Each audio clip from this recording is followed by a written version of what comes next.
Welcome back. If you've just joined us, you're watching the news on Channels Television.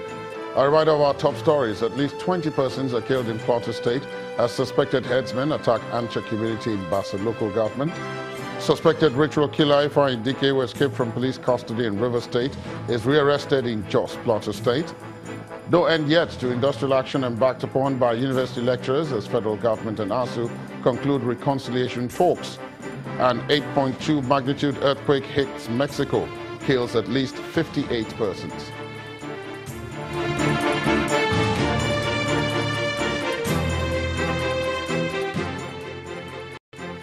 Now, for more on our top stories and others, please visit our website, channelstv.com and youtube.com/channelsweb. Also, please log on to m.channelstv.com to watch us on your mobile device or download the Channels TV app for Android, iOS, and Windows devices from their respective stores. The Channels TV and Channels 24 app will give you access to news and updates. You'll also have access to the Eyewitness feature with which you can share those pictures, videos, or news of happenings around you. Just install the app, then tap and swipe to reveal the menu, and then follow the instructions. Well, here are some of the pictures you sent to our Eyewitness portal today. Let's start with this picture of a refuse heap along Queen's Clinic Street in Makurdi, the Benue State capital. Our Eyewitness reporter says this makes the environment unhealthy for the residents. He wants concerned agencies to remove it. Still in Benue State is this picture of a dilapidated road in Agiloado local government area. Our Eyewitness reporter is calling on the government to look into it. Also on roads is this picture of a falling tanker along Obije Wari area in Delta State. Our Eyewitness reporter claims it was caused by the bad construction of the road. He wants the state government to look into it to prevent mishaps. Our final picture is of another bad road, the Egbejila Asadam Road in Ilorin, the Kwara State capital. Our Eyewitness reporter is begging the government to help fix the road. We thank you for sending in these pictures, and please note that you too can report events as they happen around you. All you have to do is download the Channels TV free apps and then follow the instructions. After a series of negotiations with the federal government, striking university lecturers are insisting they will not return to the classrooms until their demands are met.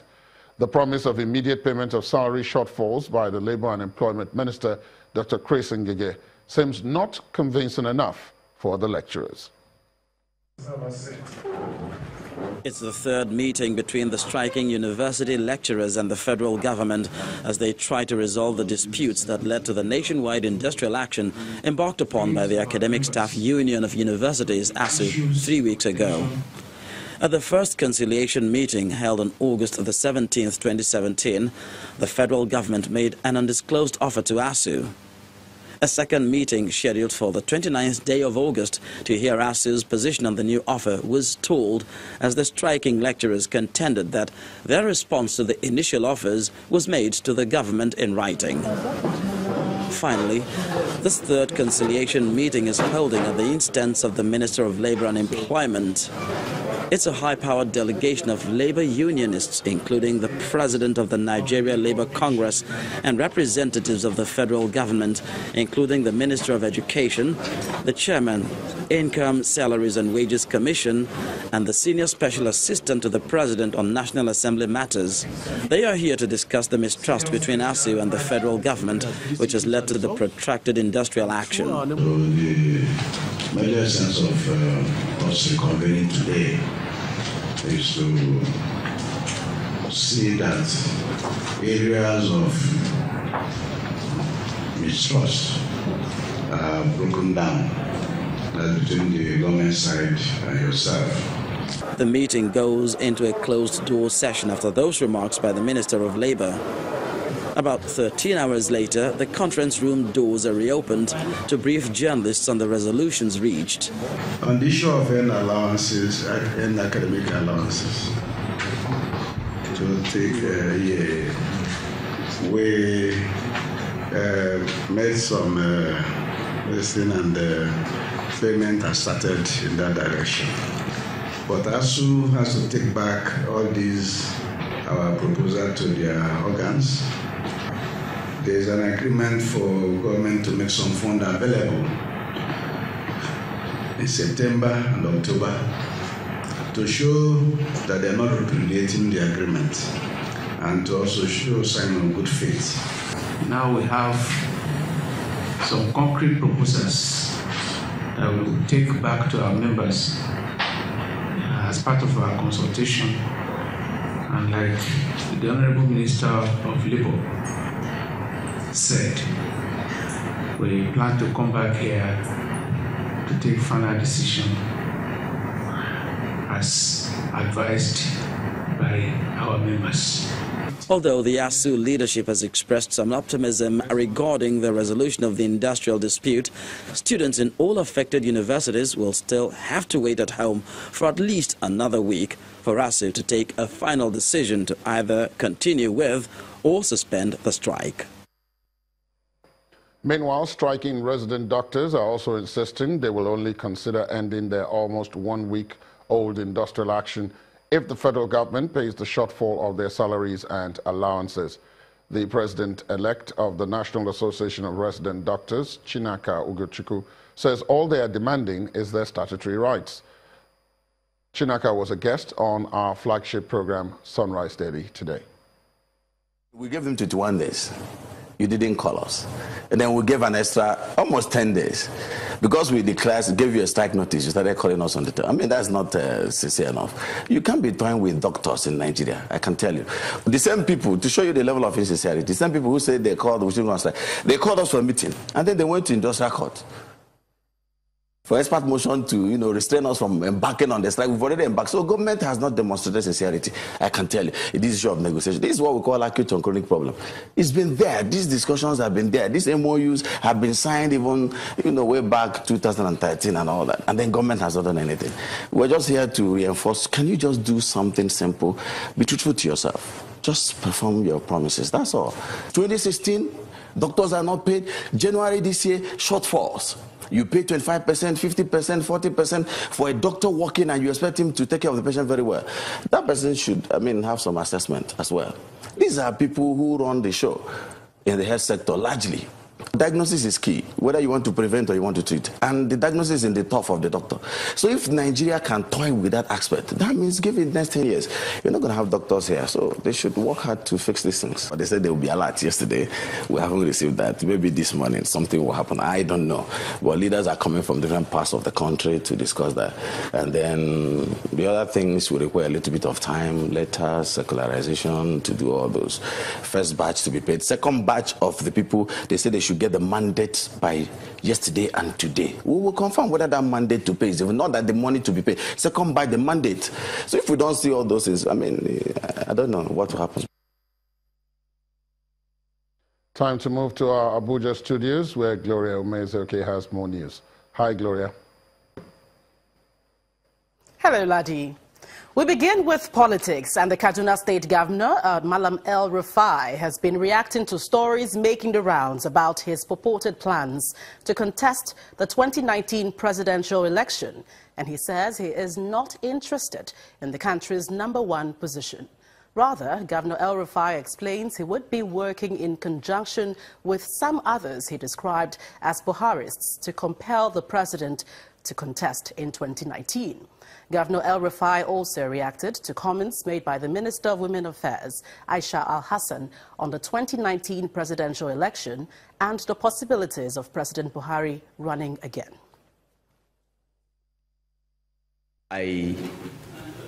As far as 2019 is concerned, my position is the president is looking very well. He is recuperating very fast. He's recovering. And my hope and prayer is that he will contest in 2019 and everything that our group is doing. And we have a group. We have a group of Buharists amongst governors, ministers. Our group wants to ensure that President Buhari runs in 2019. And if he chooses not to run, he will tell us which direction to go and we'll go. We are Buharists. We don't have any personal ambition. We don't have any personal aspiration. And we are waiting for him to decide. And every political effort we are making, every structure we are creating is towards that end. If Juma Al-Hassan is performing as a Minister of Women Affairs and adding value to the government and the people of Nigeria, is the president's prerogative to retain her in spite of her political views. But if she is not adding value, in spite of her political views, she can be dispensed with. That's the president's decision. Her comments are not surprising. She has never been a supporter. She has never believed in Buhari ideology. So I'm not surprised. And as a Nigerian, as an individual, she has every right to express her views and support whoever she wants. But what I'm saying is Nigerians should not be surprised or shocked. This has always been her position, because from time she has never supported Buharism or what Buhari stands for. But being part of a Buhari government is a different thing, because government sets policies, and if you're a minister, you execute the policies. You can execute those policies while pursuing a different brand of politics, and it is okay. There is no problem with that. In the meantime, the Central Bank of Nigeria's anchor borrower scheme appears to be yielding positive results in Delta State, with the official harvest of the Mega Fish Farmers Cooperative Union in the state. This initiative, which is a collaboration between the Central Bank and the Bank of Agriculture, has empowered 682 fish farmers with a staff strength of over 2,000 employees in Delta State. Oil has always been the focal point of Nigeria's economy, leading to the neglect of other sectors. Now, with a fall in the price of oil in the international market, a more serious approach has been taken to diversify into agriculture in order to grow the nation's economy. The federal government's CBN Anchor Borrower Scheme, which is a collaboration of the Central Bank and the Bank of Agriculture, officially flags off the harvest and sales of fish in the Mega Fish Farmers Cooperative Union in Delta State. The initiative has created 682 farmers with a staff strength of over 2,000 employees in the state.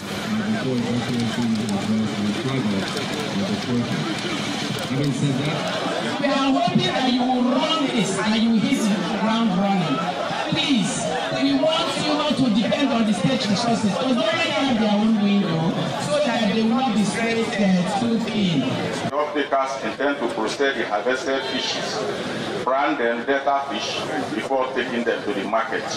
The state governor, Ifeanyi Okowa, explains that engaging in agriculture helps both the youth with employment and the country with food. As a state, we keyed into the program because it smartly captures a smart program. Our major program and the #1 program, as we set out to govern at this very difficult time, was to begin to find ways of creating work for our people and creating jobs for our people. And we have found that what we tended to do in the past have been to believe that government will just continue to employ people into the civil service, and we know that that is not sustainable. Over 30,000 farmers in Delta State have been registered for the CBN Anchor Borrowers Program, and many more are expected to be engaged in the scheme. When the news at 10 returns, the federal government projects higher economic growth for Nigeria following the country's exit from its worst recession in over 2 decades. And that's some business news. Please join us again.